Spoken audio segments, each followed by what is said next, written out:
Xinhao, Vietnam. This is Berenice Espinosa. And first of all, I want to thank VIETRADE and all of the organizers for having us today, sharing with you our presentation on the import process, all you need to know to get your products into the US. Thank you for making us part of the Doing Business in the US conference. So, I would like to start by sharing with you our copyright notice, which states that our material is property of the University of Texas at San Antonio. You will be receiving a handout of today's presentation. We are the International Trade Center, the largest and most successful trade assistance organization in the state of Texas.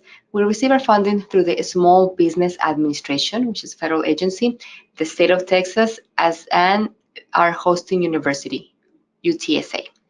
Our mission is to help business become globally compatible by providing consulting, training, and market research in order to help them create economic impacts. And the type of clients that we work with are small and medium-sized businesses that are established in the Southwest Texas border region, as well as exporters and importers companies and companies that are experienced in international trade or are new to the area. And we work with different type of industries. We provide one-on-one consulting services to them in a long term. Our services are at no cost and confidential.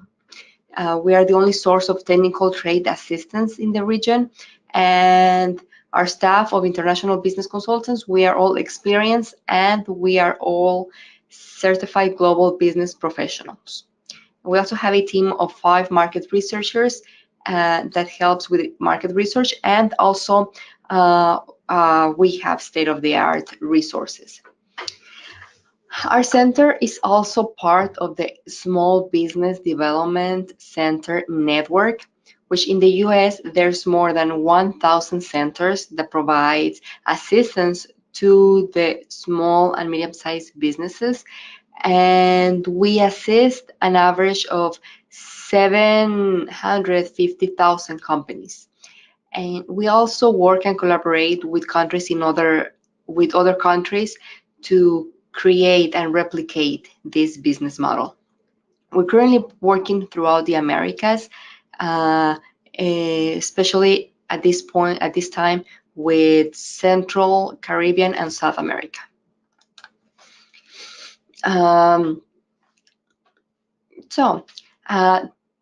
Today we'll be talking about the benefits of importing, and because we know that is very important, this subject, and also we don't have a lot of time, we're going to concentrate mainly on the more technical aspect of it, more on the process, the rules, the regulations, the requirements in order us to do it. So, and I would like to start by understanding an import scenario. Let's say that we are a company based here in San Antonio, and we want to buy some leather purses from a company that is manufacturing them in Vietnam. What is the first thing that we have to do in order to approach them and tell them that we are interested in the handbags? So one of the first things that we can do is send them it can be a simple email or a more detailed request asking for a quote and more details about the products.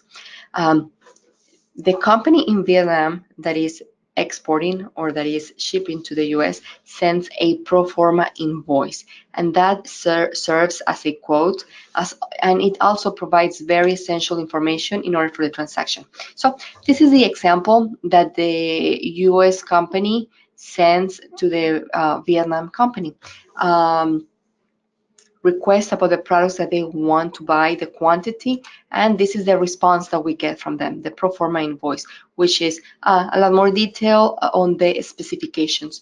And there are some terms here that we are going to talk about today. For example, the first one that is highlighted, this one, the CIF Houston. And we also are going to be talking about this number, HS 420221.9000. Okay, so what are those numbers? What do they mean?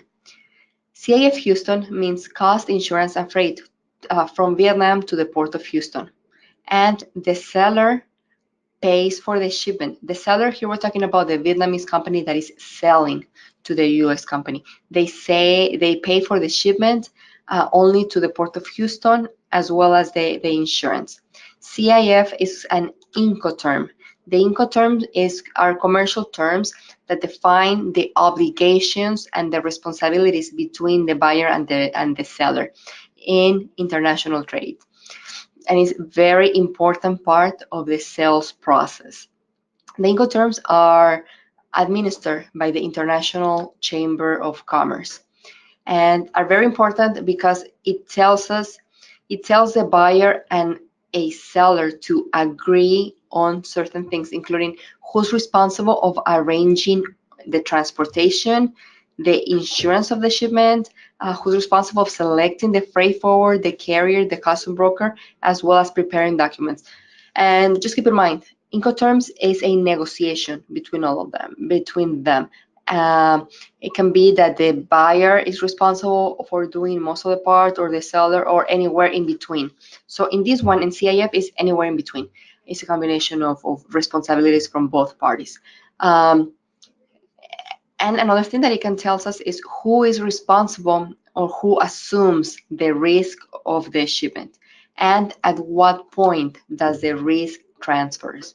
So here we have the 11 Incoterms. Some of them can only be used for waterway, and the rest can be used for any mode of transportation.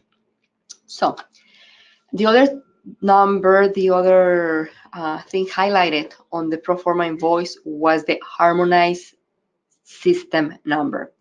It's a numerical classification that identifies all the products that are traded internationally and is required for documentation. It also helps foreign governments to determine what's the import tariffs, any taxes or duties to pay. It also helps to determine the regulations as well as the quotas. And it can be also used to determine the trade flows. For example, how much is this country importing or exporting to and from, and what products have been imported or exported. And it's administered by the U.S. International Trade Commission. And in the U.S., we use the harmonized tariff class schedule for the imports products. So this is the structure that it follows. It's divided into 97 chapters and 22 sections. And chapter 1 starts with live animal, chapter 97 with works of arts, and chapter 98 and 99 is reserved for special use.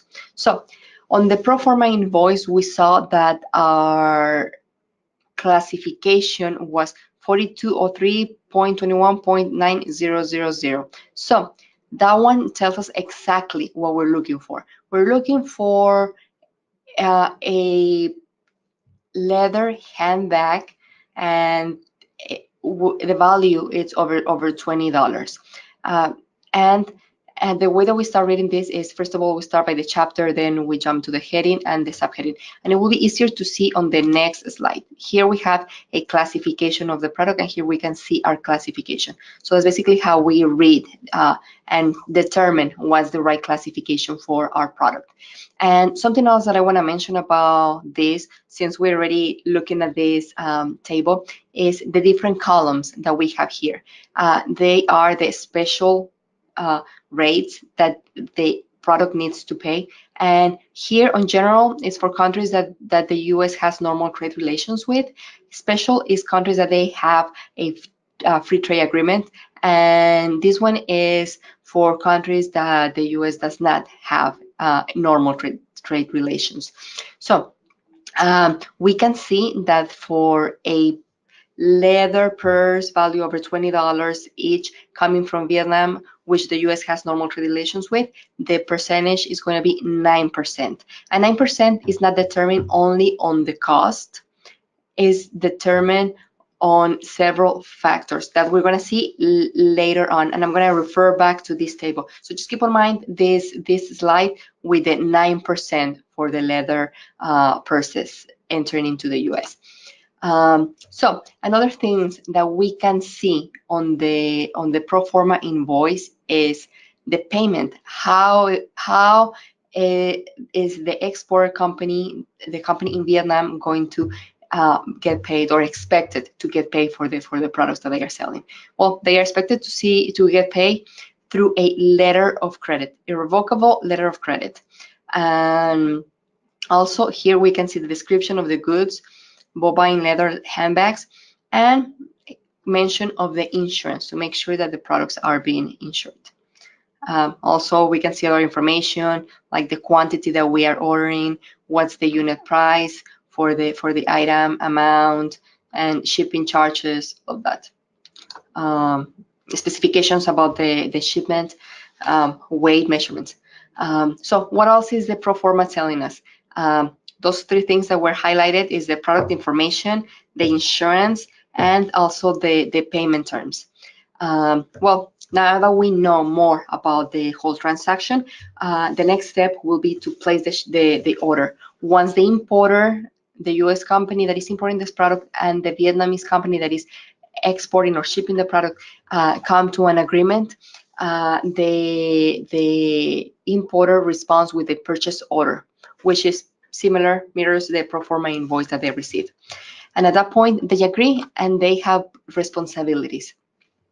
Under the term that they agree, which is Incoterms CIF Houston, the exporter is responsible for producing the product as it was specified, and also preparing the export documentation, which can include commercial invoice and the packaging list, and contracting a freight forward who is going to arrange the shipping to the port of Houston and pay for the insurance. At that point, the importer is responsible for arranging the transportation once it gets to the port of Houston. And it might be that in this case, the importer is based in San Antonio. It might be that his warehouse is in San Antonio, so arranging transportation to the other city. And also, the importer is responsible to open a letter of credit in favor of the exporter. Also, the importer is also responsible for arranging the U.S. customs clearance in that particular case, because the responsibilities of the Vietnamese exporter ended at the port of Houston. So from there, the importer takes care of that. Hiring the custom broker, giving power of attorney so they can act in their behalf, post a bond if it's necessary. And it's very important to select a custom broker that has a lot of experience in that area and that is familiar with the products, with the regulations. And here I have a link to an organization, National Customs Brokers and Forwards Association, which is very useful because it provides a lot of information about the customs brokers and the freight forwards. And you can download the whole list, depending on the area in the country. The next steps also will be, well, when the product is shipped by the exporter through the port of exit in country of origin to the port of entry in the U.S. The shipping company will notify the customs broker that the arrival is on its way and is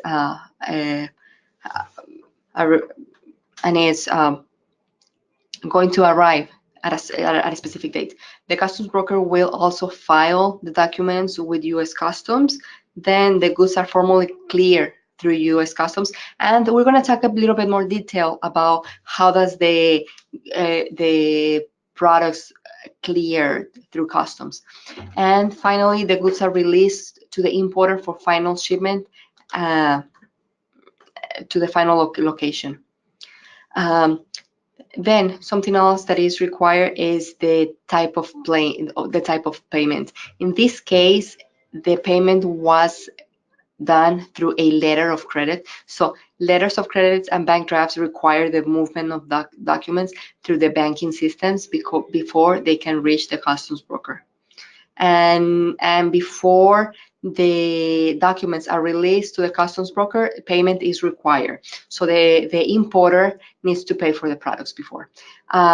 Basic requirement for U.S. customs clearance is here we're going to be talking about more what are the steps.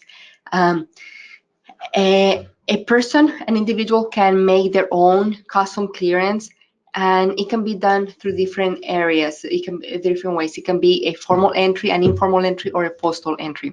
So the formal entry is if the value of the shipment is over $2,000, then hiring a custom broker is required, and probably a bond as well. The informal entry means that the shipment per harmonized system classification is less than $2,000. And the person can do it without having to hire a customs broker. But there are some exceptions to this rule. Those exceptions includes like textiles, food products, and some other items. And also there are some other items that it's a lower limits than $2,000 applies. Another thing is the postal entry. A postal entry can be done if informally if the shipment is under $2,000, and the rest is collected by the postal office. Import requirements is the U.S. Customs does not require to have an import permit. Other agencies might require a license or a certification depending on the product. And the import documents require an import number, and that import number can be either the IRS tax ID, or it can be an employer identification number or a social security number. The importer must declare what's the value of the merchandise. And remember when I told you on slide 17 about the 9% is charged in the US for leather handbags coming from Vietnam and from countries that the US has normal trade relations with? Well, how is that valued? That's not valued only on the cost of the goods. It's valued on the transaction value, which is the cost of goods, the transportations, as well as the insurance of the cost of the, yes. Also, the importer must determine the classification number, and that's what we covered before about the harmonized tariff schedule and in the harmonized system to see what's the tariff that it needs to apply. And this mentioned here, the general rates, the special rates, and the ad valorem rates are the columns that we saw on slide 17. So, if a formal entry is required, the importer might have to post a surety bond. Importer responsible for assuring that import products meet admissibility requirements. For example, country of origin or labels or other regulations that they have. For example, textiles imported to the U.S. for use in consumer products must comply with the Flammable Fabric Act, which is a federal law that gives the Consumer Product Safety Commission in order to protect the public from hazard and dangerous flammable items for the warrant appeal and also for interior furnishing. They also have to comply with the labeling requirements from the fair packaging and labeling at consumer. And the label needs to disclosure the content of the product, identify the product, name and place of business of the manufacturer, the packer, and the distributor. They also need to mark the country of origin. For food products, the FDA is responsible for ensuring that all products produced in the U.S. or imported into the country are properly labeled and are also safe and convenient for the consumer. And companies need to follow the food labeling, and also food facilities need to be registered with the Food and Drug Administration. facilities that are engaged in manufacturing, processing, packaging, or holding food for consumption. And the reason the facilities register with FDA is because if in a case of potential bioterrorism or an incident of outbreak of foodborne illness, the FDA can give notice to the company and can quickly identify and stop that from getting worse. All goods must enter at a formal port of entry. So, a formal entry is required. The importer may have to post. I already mentioned that. So, moving to the next one, there are some restricted merchandise that require a license or a permit to be imported. For example, I'm giving you here some of the products that require a license or a permit. And just to clarify, an entry of a good does not mean that the good arrived at the U.S. port. An entry means that the product has been presented to U.S. Customs for clearance.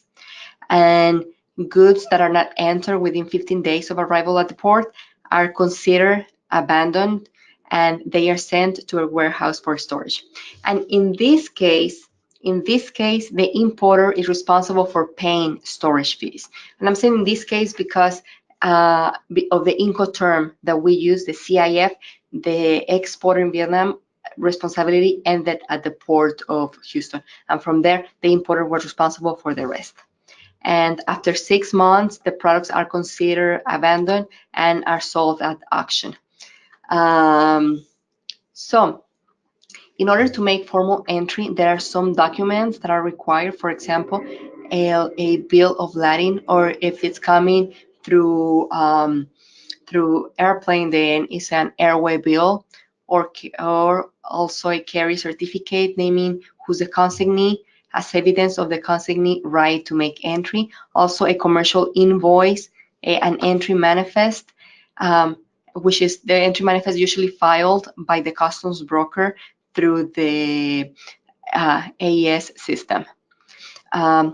Packaging list and documents of the shipment, and also other documents that are needed for specific goods if they require license or permits or other information. So some of the keys to easy custom clearance is make sure all required information is on the commercial invoice. Make sure each item is separately listed on commercial invoices. Make sure all documents are legible and consistent. So they have to be the same in commercial invoice and the packaging list. Make sure that everything is consistent.